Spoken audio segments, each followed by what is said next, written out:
Good evening. Billions in spending, a growing deficit, and plans to cut Canada's public service. Those are among the highlights of the Carney government's first budget. The details unveiled late this afternoon, and tonight some are wondering why more concrete measures to help with the affordability crisis seem to be missing. CTV's Annie Bergeron-Oliver has more.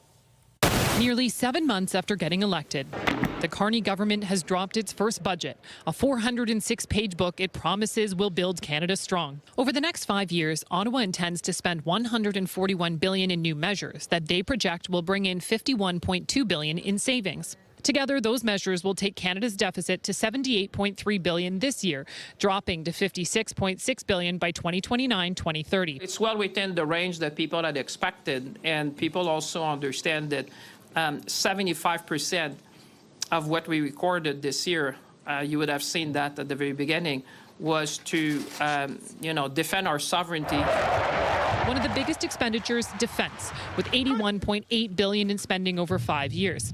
There's $20.4 billion for the military's recruitment and retention problems, $10.9 billion for upgrades, and $17.9 billion to expand new military capabilities, including procuring new armored vehicles. It's a real big injection of money, but really interestingly, they don't provide any annual investment or expenditure total.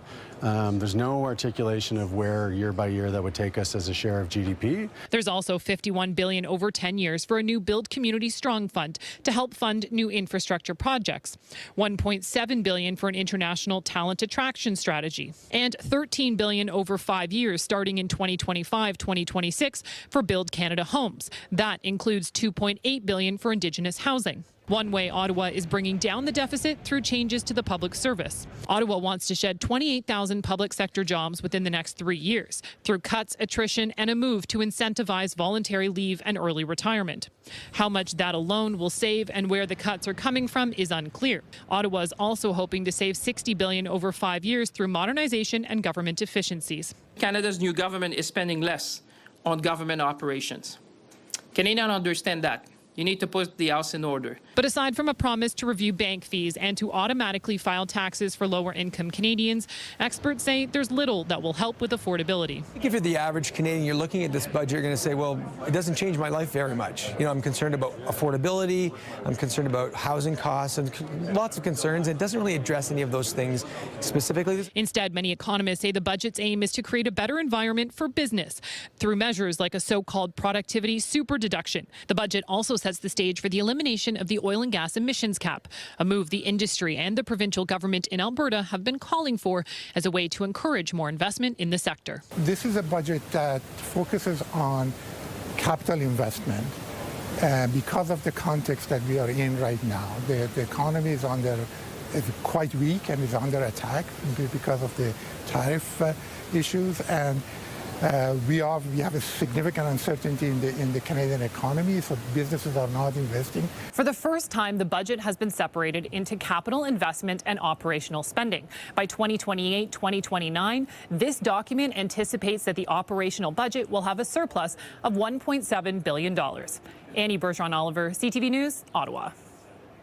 Now the question becomes, will this budget be enough to convince opposition members to support it, or will it and the government fall? Leaders from the other parties offer their first reactions following the tabling of the budget. It was a very long speech, and given that this government is adding about $10 million to our national debt every single hour, I think we can say that while talk is cheap, it's very expensive when a Liberal finance minister does it. I hardly see how, after having met with our caucus tonight, we could vote in favor of this budget. This is a red conservative budget, which Mr. Harper might have signed. And there's nothing for Quebecers in there. We're not telegraphing anything. I'm a Jack Layton, New Democrat. We came to Parliament to make Parliament work.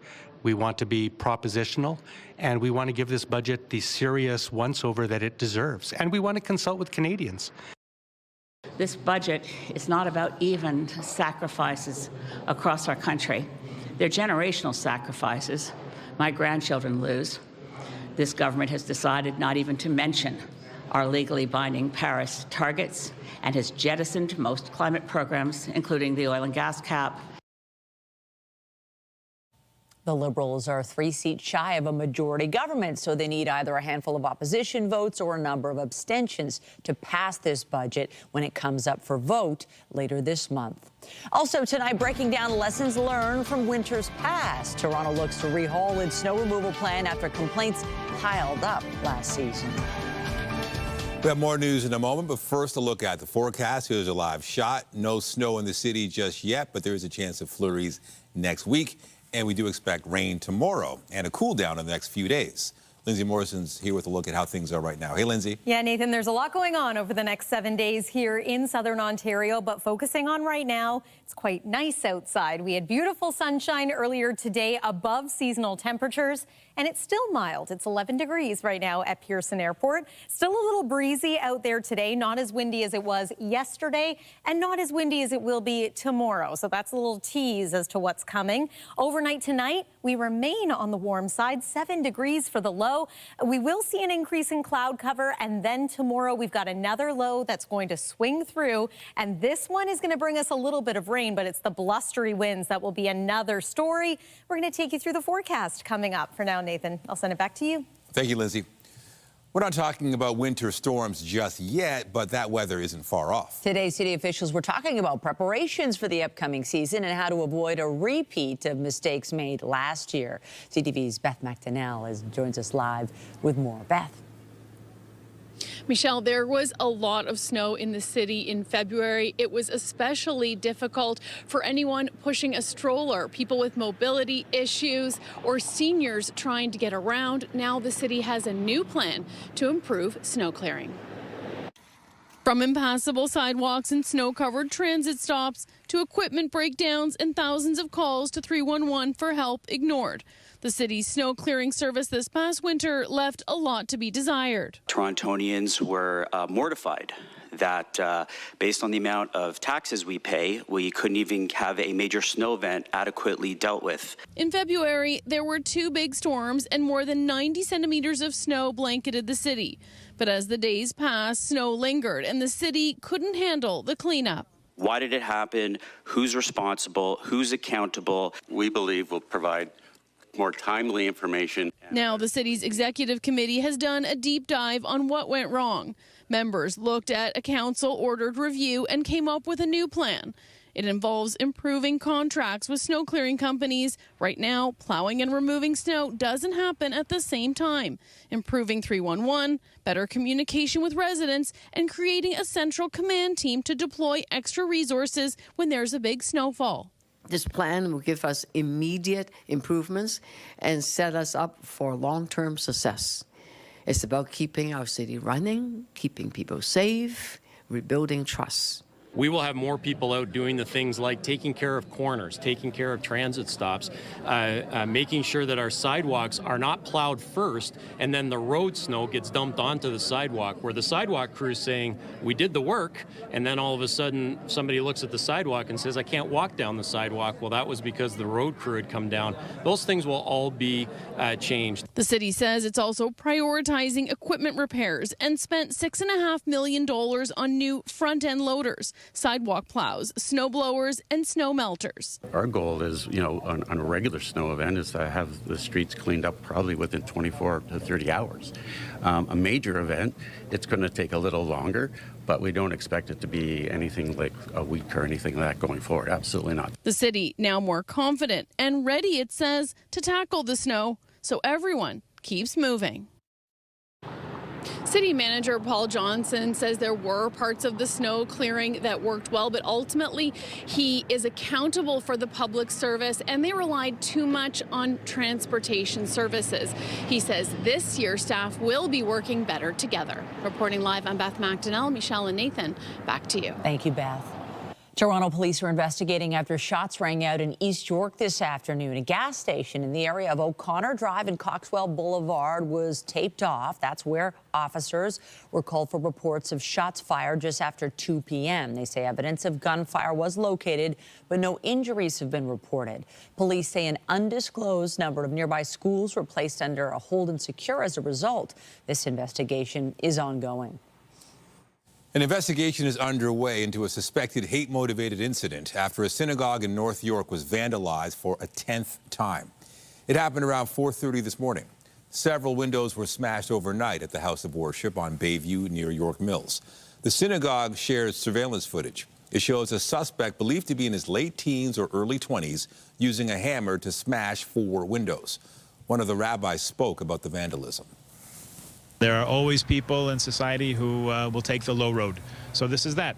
So we should not be deterred or discouraged from taking the high road that we're trying to pursue. Damage occurs on the synagogue. Does that change how you do things, or you just go about your day-to-day routines? We really do our best to go about our business. Yeah, and not let that stand in our way. The idea is to disrupt. So if we had our service this morning at 7 o'clock, we had a full quorum show up, and we continue to do what we do. The synagogue is calling for action from all levels of government to address hatred towards the Jewish community. A 31-year-old man and 20-year-old woman have died following a crash in Brampton Saturday. It happened in the area of Queen Street and Shinkuzi Road. One victim was pronounced dead at the scene, while the other later died in hospital. Police say the driver of the other vehicle, who cannot be identified because they're under 18, has been charged with dangerous driving causing death and failure to comply with demand. Meanwhile, one person was sent to hospital after a car and a motorcycle collided in Mississauga. This happened in the area of Winston Churchill Boulevard and Argentia Road shortly before 11:30 a.m. Police say one person was seriously injured. The cause of this crash is still under investigation. Police are searching for a man wanted for assault with a weapon and forcible confinement. Right now, we're looking for James Irwin Allen Davey. It's alleged that between February of this year and October, that he committed several offenses against a person that was known to him. Some of those offenses include assault with a weapon, forcible confinement, theft, just to name a few. And we are actively looking for him. We have been looking for him for over a month now, and we have come up short. So right now, we're just appealing to the public that if they see him, to please call 911. 46-year-old James Irwin Allen Davies, 5'10", with a heavy build, balding with short gray hair and green eyes. He's accused of targeting a victim near Bathurst and Eglinton between February and October. Police say the suspect and victim are known to each other. One person has been injured. Another person is under arrest following a stabbing in Scarborough. Police were called to the area of Allenford Road and Dempster Street, south of Shepherd and Birchmount, shortly after 11:30 a.m. They found a man suffering from stab wounds. He was taken to hospital with serious but non-life-threatening injuries.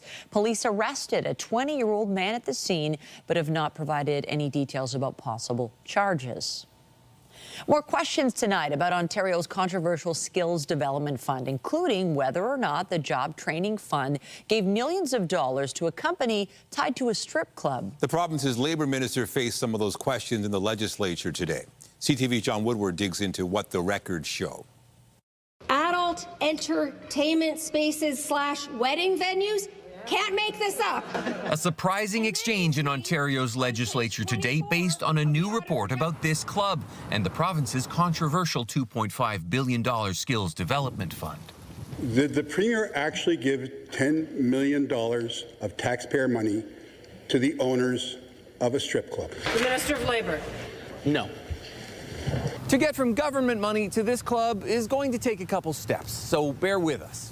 The first, records show the Labour Ministry gave about $9.8 million in grants to a numbered company with the same director as an agency called the Social Equality and Inclusion Centre.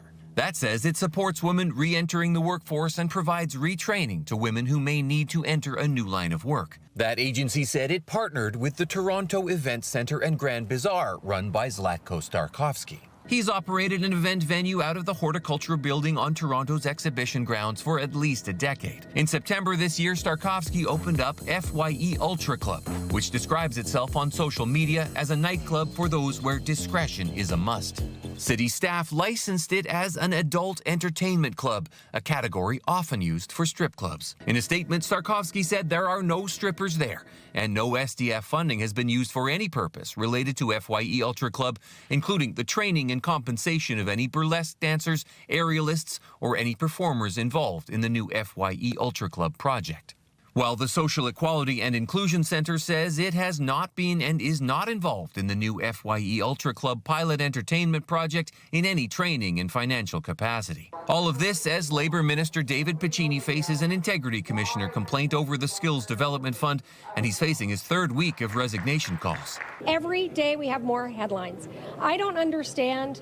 I have been asking myself why this Minister of Labour is still sitting in his seat and why the Premier hasn't fired him. That is 100% absolutely false. Just dig into it, do your due diligence, and you'll find that. It may sound real, good theatrics for the Liberals, but it's absolutely false. We're training over 700,000 people. Our goal is to hit 1 million people and give them an opportunity that they might otherwise not have. Hoping the critics of the fund will move on. John Woodward, CTV News. A new report from the Salvation Army suggests most Canadians think U.S. tariffs are directly affecting their pocketbooks. The report shows a sharp rise in job insecurity and declining optimism about the future. Of course, as we know, so many Canadians are feeling that squeeze. The rising costs of food, groceries, housing, all of those things are really having an impact on people's physical and mental well-being. And so many who have in the past perhaps donated to the Salvation Army or are finding that they need to turn to the Salvation Army for support at this time of the year. The online survey from Angus Reid found 86% of respondents agree tariffs are driving up the cost of everyday goods. Meanwhile, 79% think U.S. trade policies are having the biggest impact on low-income households. The Salvation Army's annual Canadian Poverty and Socioeconomic Analysis also found the percentage of Canadians who feel optimistic about their finances dropped to 46% this year from 51% last year. The impact of U.S. tariffs is an underlying theme in Ottawa's budget today, and they've also been a major focus of Canada's premiers. Questions continue to swirl about Ontario's anti-tariff ad, which scuttled trade talks with the U.S. Now, BC is backtracking on its own ad campaign. CTV's Scott Hurst has more. All of Canada's premiers have stood up and pushed back against the economic threats that are coming from the White House, notably saying, of course, that tariffs are not just bad for Canadians, but also bad for Americans and the American economy. Some premiers more forceful than others, some much more public than others. And specifically, we can talk about Ontario Premier Doug Ford spending millions of dollars to run ads in America. Now, as we know, getting under the skin of U.S. President Donald Trump, and in response, canceling trade talks between Washington and Ottawa. And while the ads have now been pulled, Ford is still defiant, doubling down on the successful impact of the ads, as he says, reaching so many Americans. Meanwhile, the Premier of British Columbia says his province has halted plans for a series of anti-tariff ads aimed at American audiences. Premier David Eby arguing the shift in strategy is to align the fight against tariffs with Ottawa, with the feds, BC in particular, greatly impacted by softwood lumber tariffs. Here's more from both the Premier of Ontario and the Premier of British Columbia. I'd never apologize to Donald Trump. Donald Trump's trying to destroy our province, destroy our country, steal manufacturing jobs and auto sector jobs. So we've committed to the federal government that when the time comes to be speaking directly to Americans, we'll do it in partnership with them. We will not be running the ads by ourselves. We'll make sure that we're in line with strategy going forward. Tariffs will also be front and center tomorrow at the U.S. Supreme Court, as it will specifically hear arguments on the fate of Donald Trump's so-called Liberation Day tariffs, which were announced with great fanfare earlier in the spring. Those are baseline duties on a whole host of countries, and the fentanyl-specific tariffs imposed on Canada, as Trump has invoked national emergency powers specifically to combat the flow of fentanyl he claims is flooding across our borders into the U.S. As the Trump administration argues, the tariffs are necessary, but bottom line for the Canadian economy and the industry is forced to pay. regardless of the decision coming from the Supreme Court, it won't impact all tariffs imposed on this country. The targeted tariffs hammering Canada's steel sector, aluminum, autos, copper, and lumber, those will remain in place. Those are Trump's industry-specific tariffs, as the Trump administration is describing the hearing at the U.S. Supreme Court as a matter of national security. Scott Hurst, CTV News, Toronto. He served father and son, U.S. presidents, and was one of the most powerful second-in-commands in American history. Dick Cheney has died at the age of 84. His unflinching leadership shaped many of the biggest moments in domestic and U.S. foreign policy for decades. Dick is going to be remembered as a towering figure who helped guide the course of history, certainly in Wyoming and also in the United States and, of course, around the world. Cheney was vice president to George H.W. Bush before serving the same role in the administration of Bush's son. Today, George W. Bush said history will remember Cheney as among the finest public servants of his generation, a patriot who brought integrity, high intelligence, and seriousness of purpose to every position he held. Cheney also served as Secretary of Defense, a congressman, and White House Chief of Staff earlier in his career. The European Space Agency sent a radar imaging satellite into orbit. An Ariane 6 rocket lifted off from a spaceport today. On board was more than 2,000-kilogram satellites that will be used to observe agriculture and ground movements. It's the third Ariane 6 launch of 2025. One more scheduled for later this year. Prince William continued his visit to Brazil today ahead of this week's COP30 climate summit. He traveled to an island 70 kilometers from Rio de Janeiro. The prince's first visit to Brazil is focused on his annual Earthshot Prize, which awards more than $1 million to 5 projects tackling threats to the environment. The award ceremony is tomorrow. He will also address global leaders at the UN climate talks in the Amazon on behalf of his father, the king. Climate change and nature are issues the prince has long championed. Coming up, 'tis the season. In a few weeks, Santa Claus is coming to town. We got a sneak peek inside his secret workshop and spoke to the man himself about the upcoming parade.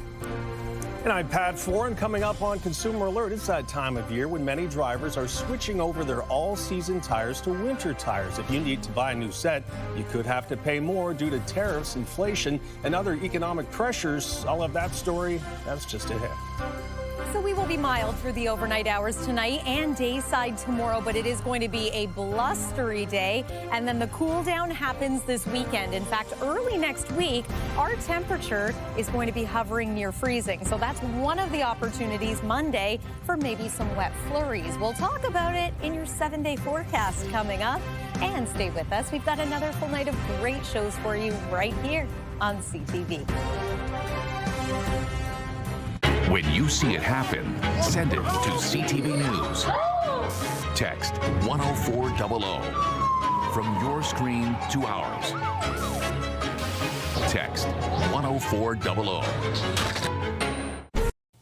If you need to purchase new tires, expect to pay more as some are imported from Asia and Europe and may be subject to tariffs. Even as prices rise, a new survey finds more drivers are switching to winter tires and feel the added cost is worth it for safety. Here's Pat Foran and Consumer Alert. Pat. Thanks, Nathan and Michelle. It's expected many tire brands could cost another 5% more due to inflation and other economic pressures. But more Canadians are using them than ever before, saying they've saved them from getting in an accident or losing control. It's the calm before the storm at DeGroote's Tirecraft in Scarborough. While many drivers don't switch over their tires until the first snowfall, some are planning ahead so they're ready for winter and colder temperatures. That weather's just around the corner. All the shops are busy now, so the sooner the better. Mike DeGroote has been in the tire business for over 40 years. He says softer rubber compounds, better traction, and shorter braking distances on ice and snow make winter tires the safer choice. I think that it's a challenge to drive in the winter weather now, and people are becoming more aware of that. They're more educated, so they know the value of a good winter tire. Depending on the set of tires you buy, you could pay about 5% more, mostly related to tariffs, inflation, and other factors. Despite the rising price of winter tires, a new survey by the Tire and Rubber Association of Canada finds many drivers believe it's worth the extra cost. The survey finds 80% of Canadian drivers now use winter tires. That number drops slightly to 77% in Ontario. Even though 84% say winter tires have saved them from an accident or loss of control, 32% say they're less likely to buy winter tires because of increased financial burdens. Canadians everywhere are feeling some financial pressures and pinches due to the higher cost of living. Despite the added costs, the association says drivers can get a break on their car insurance premiums, as well as take advantage of rebates and tire sales. Having a dedicated winter tire means a sure-footed, confident drive. Another tire growing in popularity is the all-weather tire. It's a hybrid which combines the attributes of an all-season and winter tire into one tire. You can leave them on your car all year long. Our testing, they absolutely work. They are not as superior as a winter tire in no conditions, but they are definitely better than all seasons. If you need to buy or switch your tires, it's recommended you don't wait till the snow flies, or you can expect long lineups at tire shops. And winter tires are now mandatory in Quebec and some parts of British Columbia. Transport Canada does recommend using them. Preventing even a single fender bender could save you money. On your side, I'm Pat Foran. If you have a consumer story idea, email us at alert@ctv.ca. It's been an annual holiday tradition for more than 120 years. And in just a few weeks, thousands will pack the streets of downtown to watch the Santa Claus parade. Our Janice Golding gives us a preview of what to expect. 'Tis the season to be jolly. Christmas carols from the students of De La Salle College at Santa's Secret Workshop this morning. The holiday season is for everyone. Elves and Santa's helpers on hand to give us a sneak peek as to what we can expect in the 121st edition of the original Santa Claus Parade. I think what's incredible is that, a large city feels a bit like a small town for a day, and it brings, friends, family together. 750,000 spectators are expected to line city streets to take in the free parade, which will feature 18 marching bands, 27 floats, and thousands of volunteers who will march a 6.5-kilometer route. I like going on there because I get to wear fun costumes. I think it's a really magical tradition. It's simple. And there's people that come like generation after generation. While the parade is all set for November 23rd, in recent years there were doubts about the parade's continued viability. Last year, organizers announced that 2024 could be the final year for the parade, given it was facing a $250,000 budget shortfall. But sponsors and all three levels of government came through, as well as the public, which raised $143,000 in a GoFundMe campaign. This is the first time government stepped forward to help out, say organizers, and they're now providing about 20% of the parade's $2 million budget. We're looking great. We're not out of the woods, but we're looking great. As compared to this time last year, we've really been able to turn the ship around. With the parade in good shape this year, workers have been hard at it, piecing together colorful costumes and some very creative floats. I love to make people's childhood creations come to life. We have over 3,000 costumes in the warehouse here. We work year-round. We are here all year. The day after the parade, we're right back, and we're cleaning up for the next year. And, of course, Santa himself is raring to go. That the gift of Christmas, or any season, is kindness. That's what we're looking for from all people. It's not what you get, it's what you can give, and it will come back to you. The parade, which is always held on the third Sunday of November, kicks off at 12:30 at Christie Pitts on Sunday, November 23rd. Janice Golding, CTV News. All right, when you see Santa Claus, you know what that means. Eventually, we're going to get snow. Oh, definitely. And actually, we're talking about that this week. There's a little bit of it in the forecast. We're talking winter tires. Boy, it's November. All of a sudden, we turn the page, and it's like a whole new season as we welcome November. I want to clarify that we're not forecasting measurable snow. However, it's not unheard of for us to see flakes, the first flakes of the year, in the first week of November. So we're pretty well right on schedule. And I think by the end of this 7-day forecast, some people will have experienced, at the very least, some wet snowflakes. Here's what it looked like a little earlier today. Never mind wet snow. people were out on the golf course, and why not? It was a beautiful day. We had sunshine. We climbed into the teens, temperature-wise, nice and comfortable. The leaves, of course, are changing and now starting to fall in many parts of the GTA. But look at those greens. They still look beautiful, and I'm happy to see some courses extending their season into this month. Let's talk about what's happening on the satellite and radar. Our next low-pressure system is still developing, and as it swings its way over southern Ontario, some areas are going to get a little more rain tomorrow. Other areas might even get a little bit of wet snow, but this is still well north and east of here. It's not a lot of rain for us. In fact, it should just be a couple of millimeters, if anything. But couple this with the blustery winds that we're expecting once again, this time out of the northwest, and it's going to be a little bit of an inconvenient weather situation for tomorrow. Another round of wet weather for your Wednesday evening. Thursday brings a return to some sun, but a few lake effect bands of rain could still impact portions of the GTA. And then Friday, we're going to cloud back over, and we have the opportunity to see perhaps some rain showers, perhaps some wet flurries, a couple of different times over the weekend. So we'll talk about that in a moment. 10 degrees right now in Toronto. It is 12 in the Windsor area. It was 14 just a couple of minutes ago, so still quite mild, especially in southwestern Ontario. 7 is our forecast overnight low tonight. That's actually much closer to where we expect our daytime high to be this time of year. And tomorrow, it is another mild one, at least for part of the day. 13 degrees is our forecast high. 9 is the norm. But again, the winds are going to be quite strong, and our temperature tomorrow night will fall a little closer to freezing, perhaps +3 or 4. Daytime highs, as mentioned, in the teens around the Golden Horseshoe, barely into the double digits in other areas, and then single-digit lows, especially for areas north and east of Toronto. Let me take you through the 7-day forecast. There's a couple of things worth mentioning here. Again, a return to sunshine for Thursday, but a little bit cooler at 9 degrees. Some wet weather for Friday, cloud cover throughout the weekend. Look at the highs for both Saturday and Sunday, around 6 degrees. Some of these overnight lows are actually below freezing, so if we get a few flurries, I wouldn't be surprised if that happens. Monday daytime, there's the opportunity for that as well. And then there's an early look at Remembrance Day, mix of sun and cloud, and a high near 3. That's the weather for now. Michelle, over to you. Thank you, Lindsay. Well, speaking of Remembrance Day, also tonight, away from the rink, taking a time out for Remembrance. The Leafs pay a visit to Sunnybrook Veterans Centre to honor Canada's war heroes.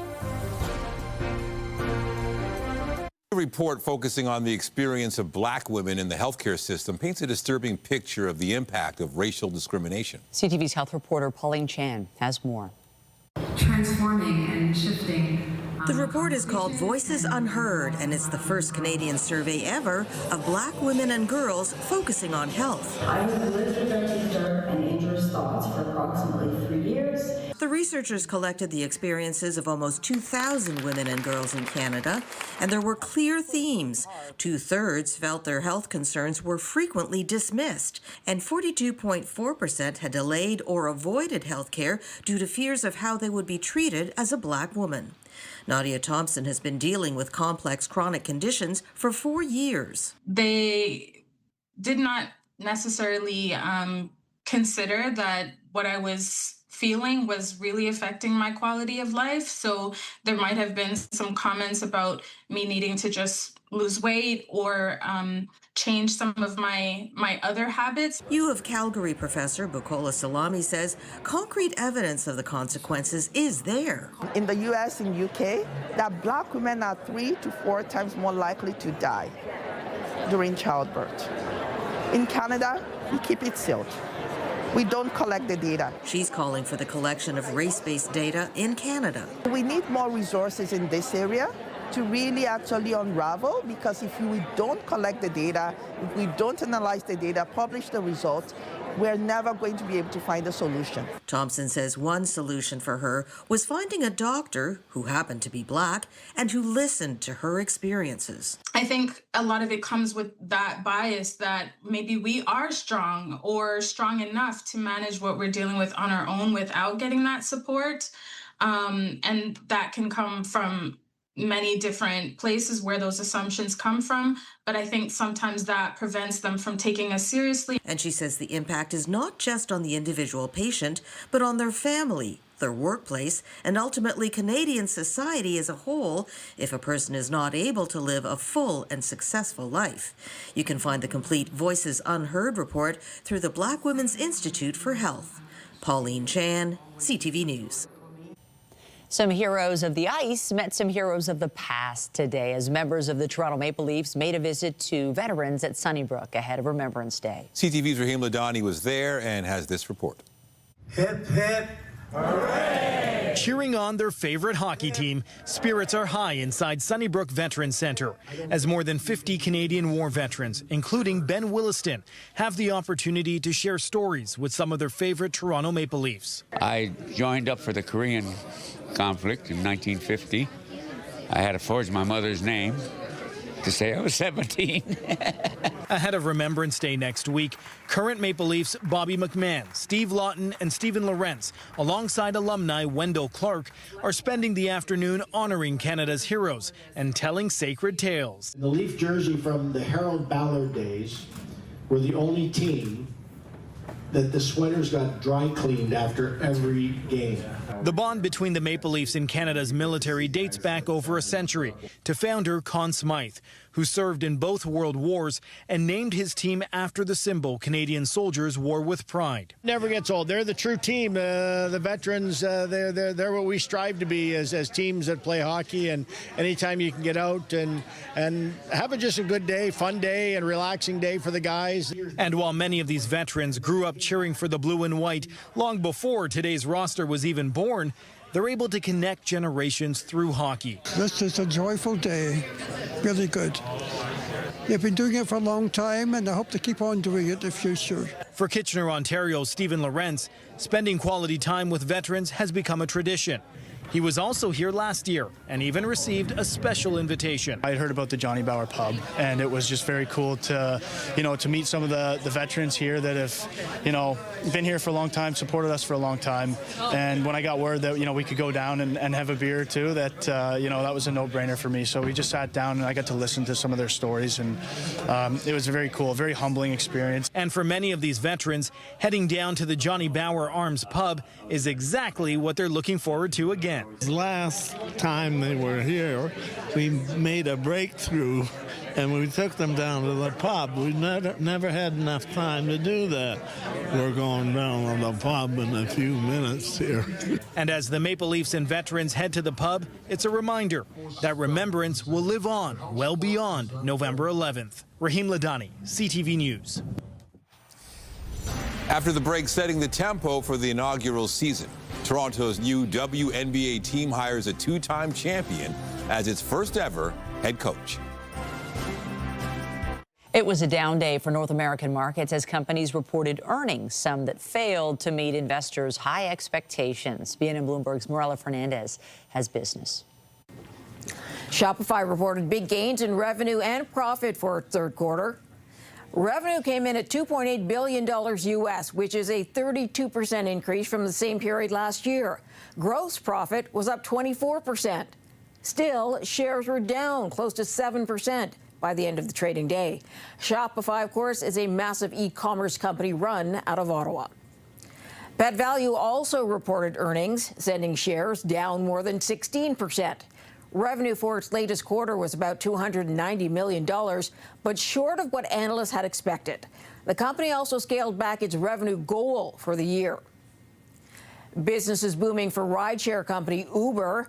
It brought in revenue of close to $8 billion U.S. in its latest quarter. That's on top of the $4.5 billion in revenue from deliveries. The company CEO says it is the strongest growth they've seen since the end of 2023. Here are the closing numbers for the day. The Canadian dollar is down to $70.94. West Texas Intermediate crude is down 49 cents to $60.56. Western Canadian Select is up to $49.51. And the TSX sank almost 500 points today. Those are your business headlines. I'm Morella Fernandez.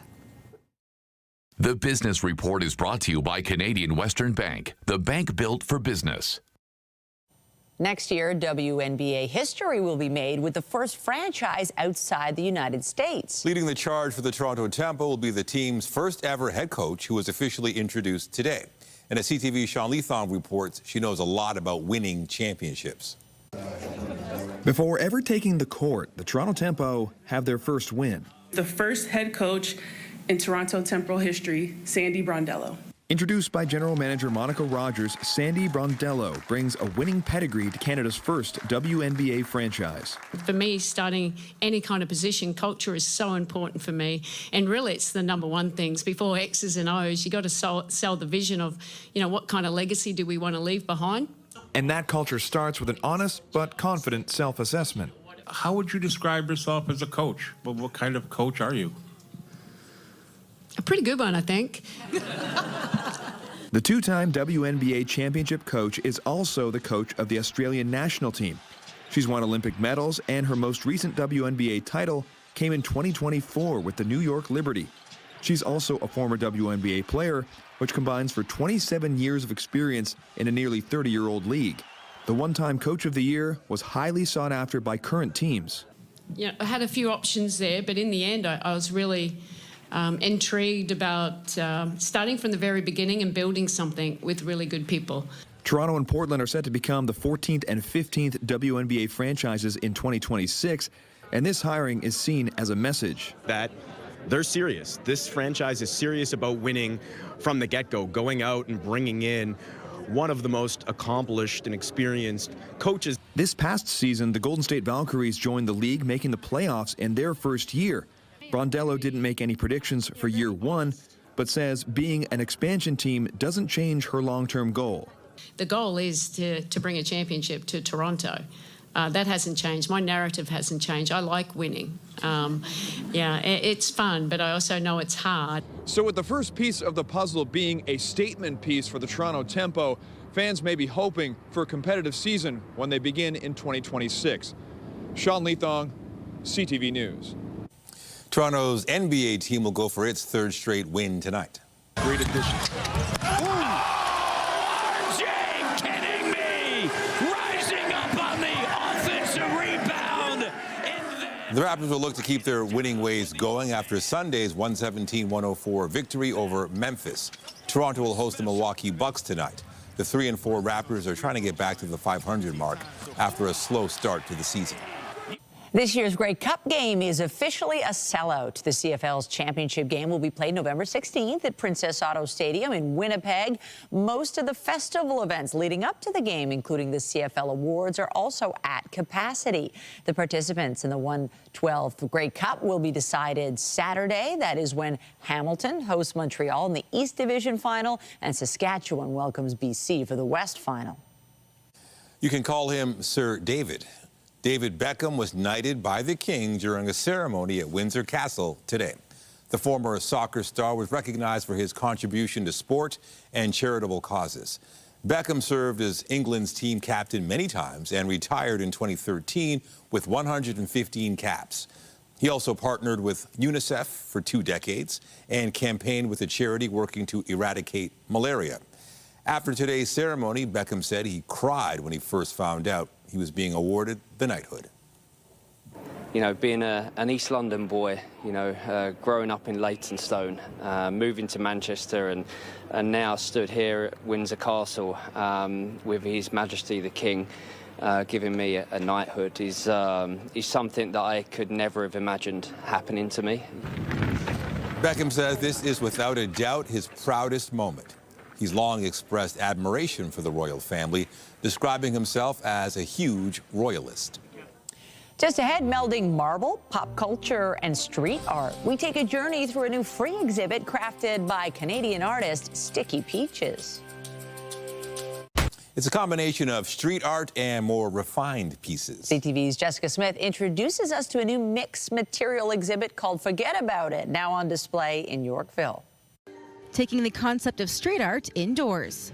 Once we had seen what this was turning into, I think it really dawned on us all that, wow, this is something that is truly special. Forget About It is a new mixed material exhibit at the Tagliatelle Galleries in Toronto by Montreal-based artist Sticky Peaches, paying tribute to his Italian heritage, his parents' work as a tailor and seamstress, his love of Star Wars, and art. But what's beautiful about this particular sculpture is how he's able to sort of capture his background, where he comes from. They were coming to get suits measured for them, and I was playing with these Star Wars toys. So I just merged the two to kind of tell the story of, what I was living through as a young boy.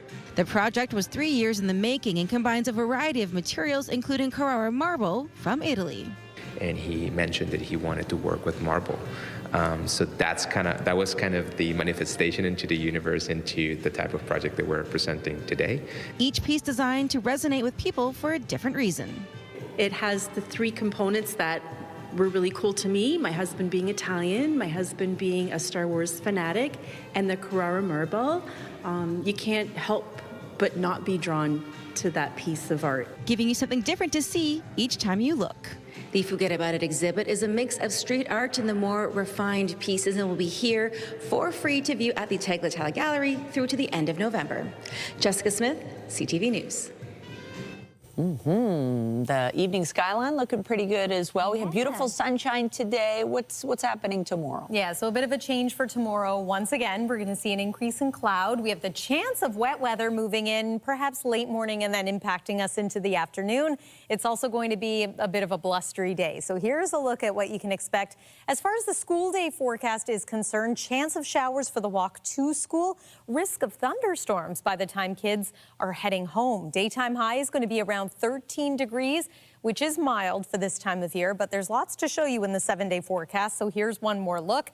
Chilly as we make our way into the weekend. A noticeable difference. Might need to get out the warmer jacket. Those overnight lows slipping below freezing as well. Nathan and Michelle. Thanks, Lindsay. That's it for us, but you can join Omar Sachedin at tonight at 11 for CTV National News, followed by Zoraida Almond with your next local newscast at 11:30. Meantime, our coverage continues anytime on CP24 and at ctvnewstoronto.ca. For Lindsay Morrison and all of us here at CTV News, thanks for watching and have a great night.